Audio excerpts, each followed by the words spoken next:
So maybe a first question would be, give us a state of just your tribes. Madison has just been designated in December, Truax Field, as the home of F35A. Doctor, can you start? Give us an overview.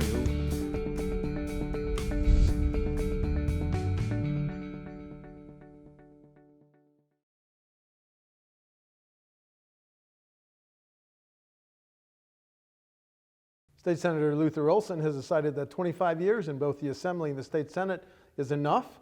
The R-Ripon Republican has been representing the 14th Senate District, but he's decided to not seek re-election. Senator, thanks so much for allowing us an exit interview. Really appreciate it. My pleasure, Steve. What's democracy like in a pandemic? Well, that's a good question. You know, this building is empty. I haven't been here for 3 months. We had a virtual session, Zoom session, a while ago. That was interesting. We're having joint finance tomorrow, finally. But I think that really democracy is a lot of executive decisions being made, and the legislature is pretty much out of those kind of decisions. If you look at the money from the federal government, that all goes to the governors. They decide where it goes. Legislature is not a part of that. Dealing with shutting things down and stuff, it's sort of like, I was talking to somebody a while ago, and it's sort of like a war. You know, the general has to decide where you're going. The troops can't run the battle plan, and I think the general has to run the battle plan, and that's sort of the way it's been. What about the retail nature of politics? In the 14th District, that's a big district. I mean, you're used to going to fairs and parades and all that. Nothing. None of it. No. When that the order came down, my calendar cleared totally. Nothing. No meetings in the district, no meetings in the office. Of course, we were pretty much done legislating. We were going to come back one more day, but it just got totally wiped clean. There's they're having some virtual meetings now, but like you said, no parades, no chicken barbecues, which I really like and miss. And so you just don't see the people that you normally used to see all the time. Do you think your constituents are less involved in state and local government issues as a result of the pandemic? I think they got different concerns. I think they've got concerns depending on if they're working or they want to stay healthy or what's going on in their personal lives. So I think probably they watch the news and see what's going on, the decisions with the governor and the courts and now the protests and things like that. They're watching that pretty closely. Although it's interesting because I talk to people once in a while lately, and they said, we just don't watch the news anymore. We can't watch it. We got tired of 2 weeks of COVID news, and it just became so depressing. We don't know what to do, and we don't know who to believe, so they just sort of shut it off. You played a key role in the Senate. Chair, Senate Ed, Joint Finance. Why did you decide to not seek another term, sir? 2 months after I would be sworn in, I'd be 70 years old. And I just thought, I do not want to be working when I'm 70 years old. I could, but I don't want to. It's time for somebody else to do it. 26 years, it'll be when I'm totally done. And I've told people, I said, it's great when your professional life and in your personal life, it's time to retire at the same time. And that's sort of what happened. You're from Ripon, birthplace of the Republican Party. What grades do you give the leader of your party nationally, President Trump? Well, conduct not so well. You get your grade and then you get your conduct grades and things like that. He's done some good things, but he just tweets too much, he talks too much, and so I'm really concerned about the role model that he is placing for kids to watch, and even adults, because now he's played into this tribal mentality that we have and just keeps ginning up, the folks that agree with him. And there's a lot of them. I mean, I've never seen so many Trump flags or any kind of presidential flags in my life in the district. So he has a lot of support out there.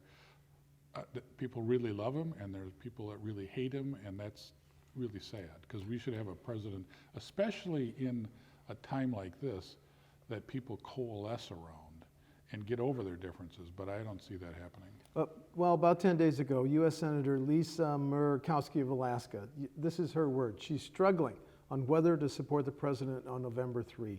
Are you struggling, or are you just going to vote for him? I'm going to vote for him because I just am concerned about, if Biden is the guy. I think he's old.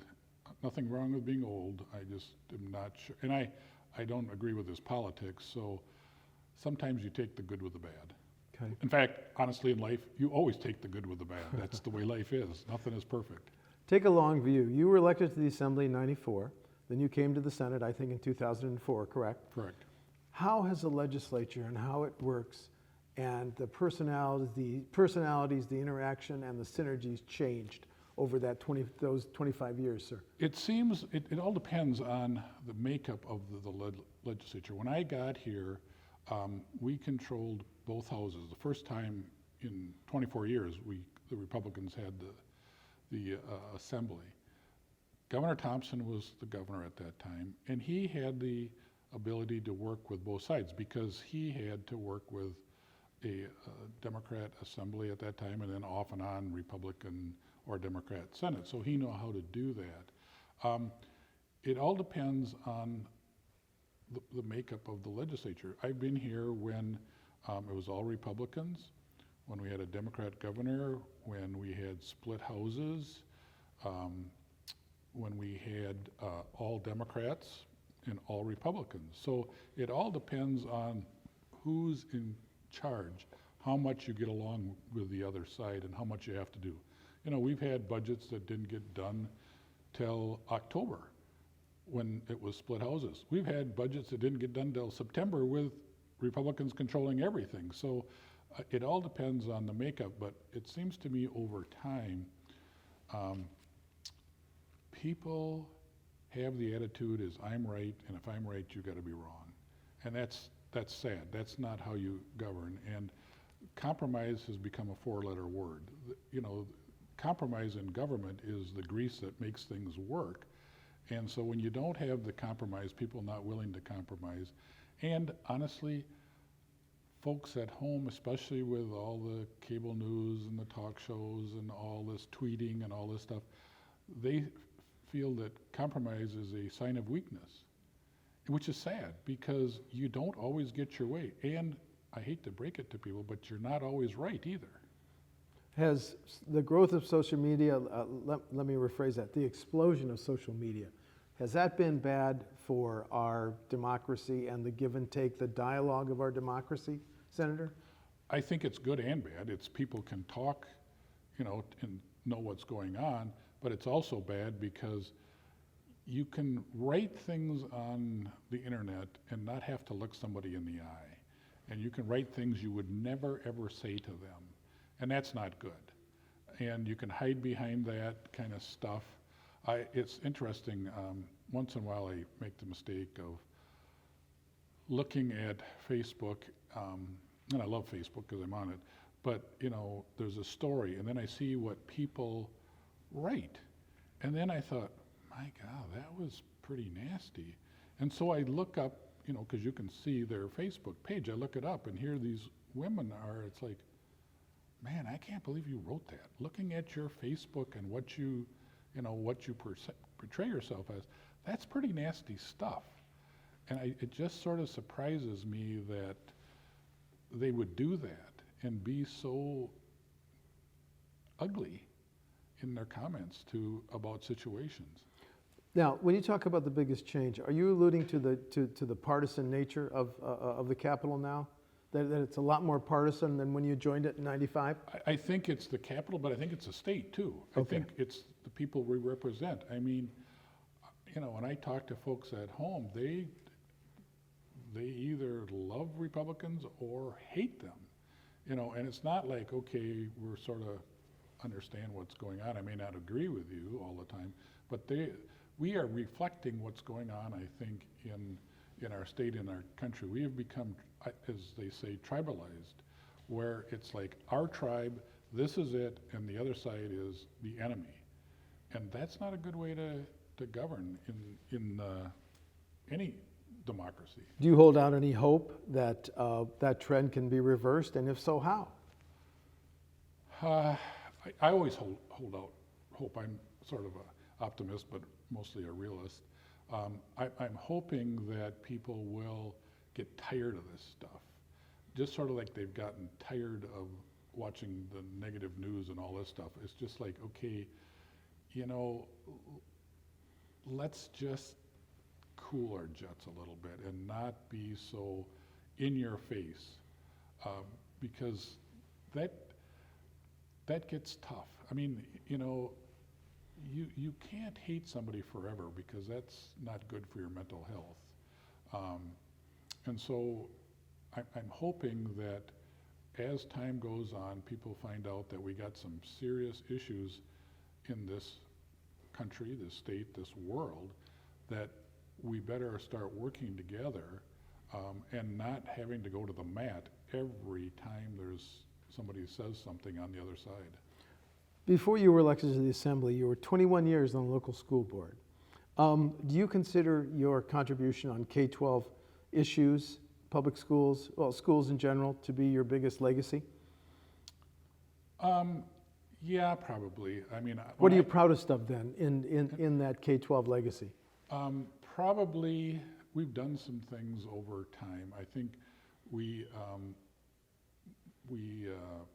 passed the teacher effectiveness thing that really, because really the number one thing, and depending on how well students do, is the effectiveness of the teacher. And there is some models out there that really are good at that, and the research shows if you have good, effective teachers and help them be effective, it will improve K-12 education.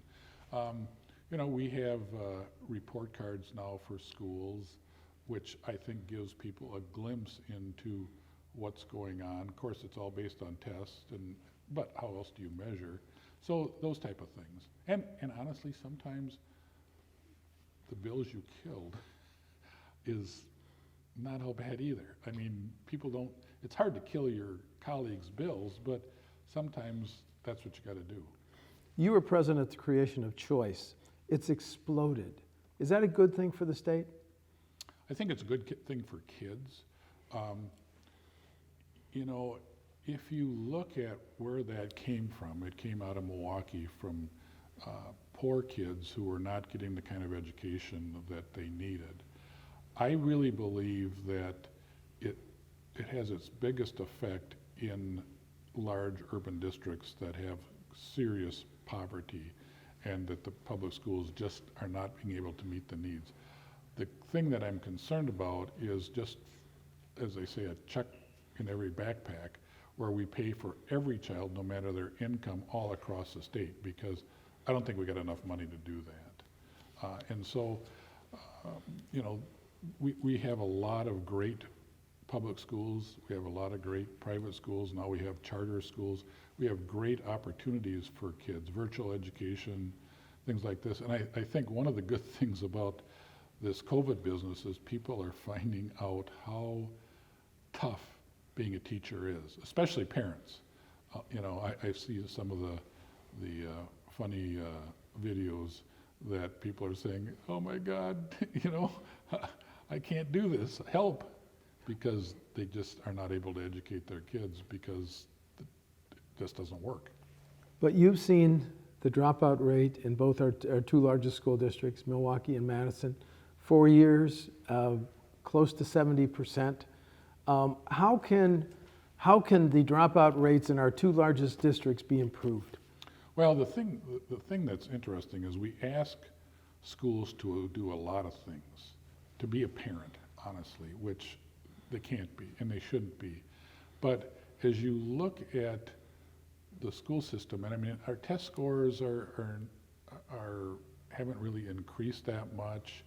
The graduation rates have increased some, but not as much as they should, because kids are coming to school with more issues than they ever did before. We have mental health issues, which we really didn't have before. We have more free and reduced lunches, kids living in poverty.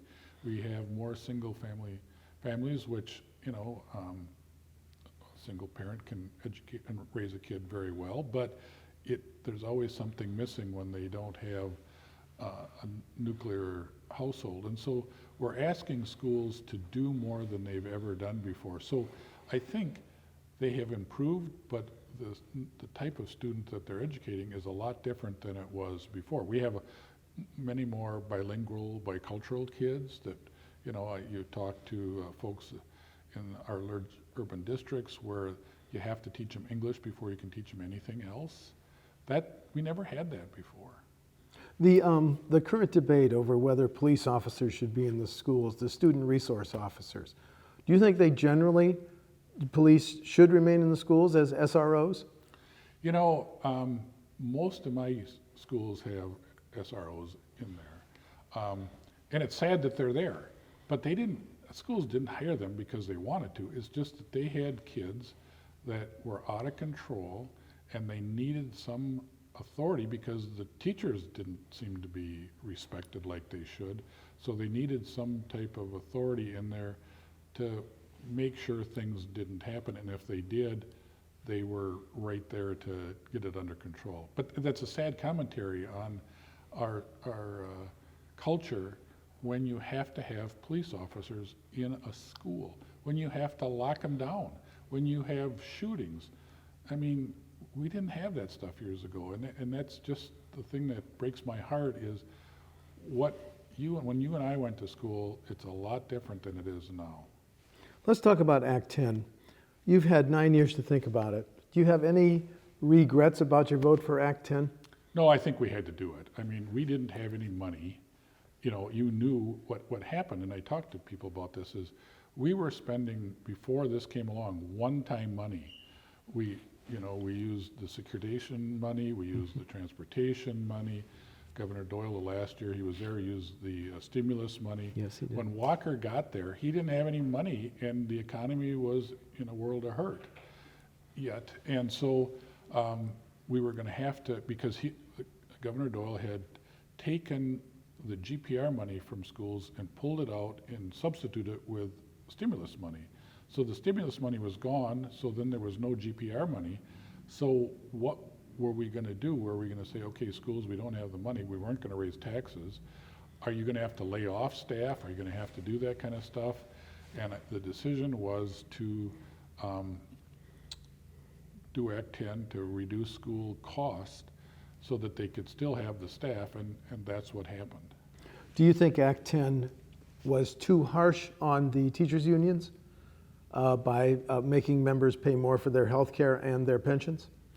Honestly, the rest of the world was doing that already. I mean, when I came down here, even in our business, they didn't have the benefits that public servants did, and we just couldn't afford it. So yeah, they took a big hit. I totally admit that, but it had to be done. The thing that concerns me now is we're going to be have a shortfall in the budget. Oh, yeah, I want to ask you about that. Where is the tools in the toolbox this time? We use the tools. We have no more tools. So I don't know what schools are going to do. Let's talk about this fall as we have reduced revenues.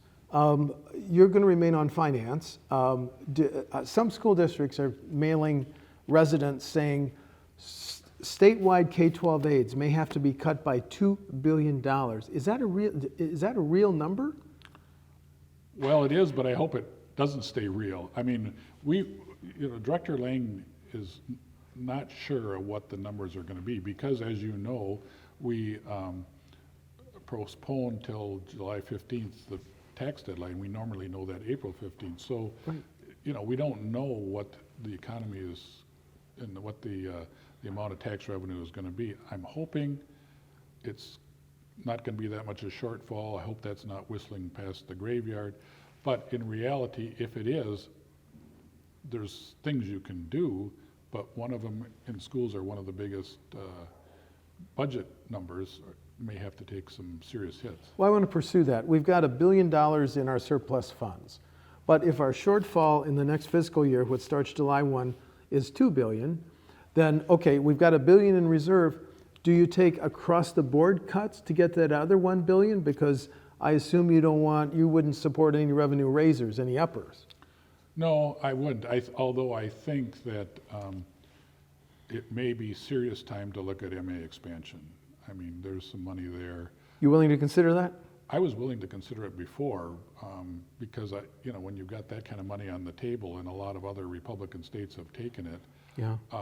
I think you have to look at that. And when you change your mind in politics, you have to have a reason to do this, and this is a reason. And so do we say we're going to take that expansion and we got to look at the numbers and how it works, or do we make these type of cuts to programs for people when there is money that could be on the table?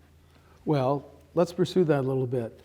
Are you one of the few people in your caucus willing to say, under these extraordinary circumstances, let's take a new look at MA expansion? Definitely. So that would not pass in your caucus today? Well, we haven't talked about it, but the question, I guess, is when we're going to have a budget repair bill, I assume the governor's going to say, okay, here's what it is. And I'm guessing if I was him, I would say, we're going to take MA expansion, and there's this much. We're going to get rid of the agriculture and manufacturing tax credit, which I would not support. Would you support dialing it back? Excuse me for interrupting.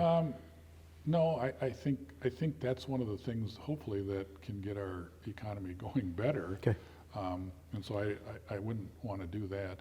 And he may say, I'm gonna raise income taxes. Well, I wouldn't support that either. So the question is, then if you don't do any of those, then you've got to cut programs for people. And how much do you cut corrections? How much do you cut MA and all those kind of things? Shared revenue. UW system. Yep, and if you talk to local units of government, they're in a world hurt as it was. I mean, we got a letter from the city of Ripon saying, can you donate some money for our park system? Because we don't have enough money in our budget to do our Homeowners parks. in Ripon got this letter? Yeah. And Joan, my wife and I, Joan said, you know what, it's important, we got some money, we wrote them a check. I don't know how many else did, but when they asked for donations to run the park system because you don't have enough money, because Ripon is not growing, very few houses being built, and so we have pretty tight clamps on those folks. And everything government or anybody buys costs more, and if you don't have the ability to raise some revenue, you got to make cuts, and they've been making cuts for quite a while. You've worked with 5 governors. Who was the most effective? I honestly think Tommy was. Tommy. Yeah, because he had to work with both sides of the aisle when he was governor. I think he was. And what did we do? We did W-2 back then. The Republicans and Democrats worked on that. We had to build some prisons because when I got elected, there were 3 things that the polls showed. Taxes, which they always were, crime, and welfare. Those were the top issues. Well, he picked up almost two-thirds of K-12 funding.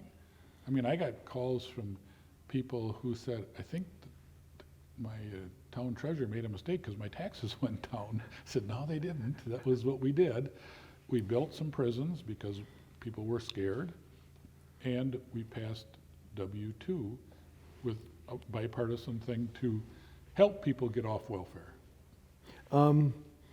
We're 18 months into the administration of Governor Evers.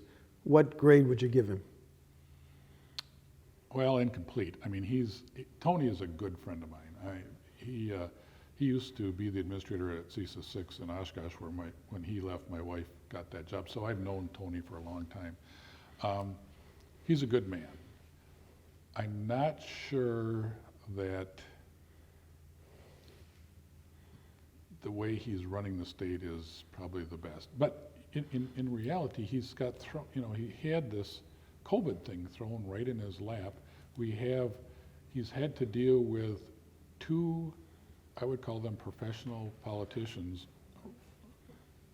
Speaker Voss and Majority Leader Fitzgerald. I mean, they've been around here a long time, so they know how the system works. And Tony, Governor Evers, is new. He's got new staff, and so it's sort of tough when one side knows really how to play the rules, and the other one is sort of a neophyte in that area. Is the governor too nice? I don't know if he can ever be too nice. I mean, he's got to be tough, but I think he's tough when he needs to be. You know, I think this business about taping the phone calls, I mean, I think he has to have somebody's head roll on that deal. You just can't let people do that especially without you knowing it, because it ruins your credibility with the other side. So I think you have to show, nope, we're not going to tolerate that. So in that instance, he's probably too nice. Okay, just a couple more questions. The governor's called for a People's Commission to redraw the next set of maps. Why is that a bad idea, Senator? Well, they can come up with whatever they want. It's always nice to have somebody to have some ideas on maps. The legislature still has the responsibility, and I don't think it's necessary in this redistricting period because we have split government. So the legislature will come up with a map, the governor will veto it, and then it'll go to the courts, and the courts will decide what the map is. So it will be that. The thing that's tough on this whole redistricting stuff is we have the Democrats packed pretty much in the large urban areas and Republicans spread all over. So if you wanted to do what people think they want to do, you'd have some really interesting maps that would have fingers going up way in northern Wisconsin coming out of Dane County and Milwaukee County. Spokes of a bicycle type Yeah, thing. exactly. So if you think that they would be nice, contained things, you would have gerrymandering, serious gerrymandering, to get, you know, Republicans and Democrats. The other thing that's interesting that when I think about that is you have to have the right numbers in every district. You have to have the right racial makeup. It has to be contiguous, you know, you can't have islands. But the thing about it is when they try to throw in political bent on there, that changes over time. People's ideas change, populations change, so what you say is, okay, we made this, you know, fair for political purposes. Well, that can change in a heartbeat, depending on who's running for office. You know, when I look at the last election, Tammy Baldwin won 55 assembly seats. Now, if that would have went down the ballot, the Democrats would have controlled the assembly, correct? But they didn't. And so a Democrat can win in assembly seats. She's a perfect example of that. Just two more questions. Sure. When COVID hit and everybody left the Capitol and the Capitol was closed, there were 160 bills and resolutions passed by the Assembly pending in the Senate. Is the Senate ever going to come back to act? And one of those is a bill you sponsored, creating an Office of Water Policy. God. Is the Senate going to come back? I got a lot of bills that are sitting in limbo. Is the Senate going to come back to? I don't know. I don't know. I'm not sure. You asked earlier if, you know, what about people in the political arena and things like this. I think there's so many other things on the agenda that are serious. And if you look at those bills can all be taken up when I'm gone, but you know, January is coming pretty dang fast. And so if that doesn't happen, you know, and some of those bills waited forever, you know, that they're new, can wait till January until the legislature decides to start all over again. And nothing on that list of 160 that must come back and pass? Well, there's some things that, I think there's some new stuff. I think, you know, President Cross would like something done for the university. There's some things that should be done, but, you know, that window is closing pretty fast, too. Okay, understand. Yeah. Finally, what advice are you going to give your successor, the senator from the 14th, whoever is elected? I'm going to say, which I've said to a lot of people, this job, you're a delegate and you're a trustee. In this job, being a delegate means you better vote the way you told people you were going to. There are certain things you said when you were running, you better vote that way. and know what they want you to vote on. The trustee part is, you know, there's a lot of things that we vote on that people don't know.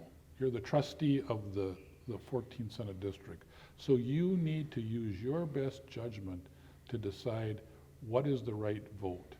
And so but you can't be the trustee unless you're a good delegate, because they're not going to trust you to be the trustee unless they can trust you to be the delegate. Republican Senator Luther Olsen of Ripon is not seeking re-election in District 14. He's served 25 years in the legislature. Senator, thanks for your time and good luck in retirement. Thanks, Steve. I'm looking forward to it. Thank you very much. This program is a production of WisconsinEye, an independent, nonpartisan, nonprofit media network with a mission to inform, educate, and engage the citizens of Wisconsin.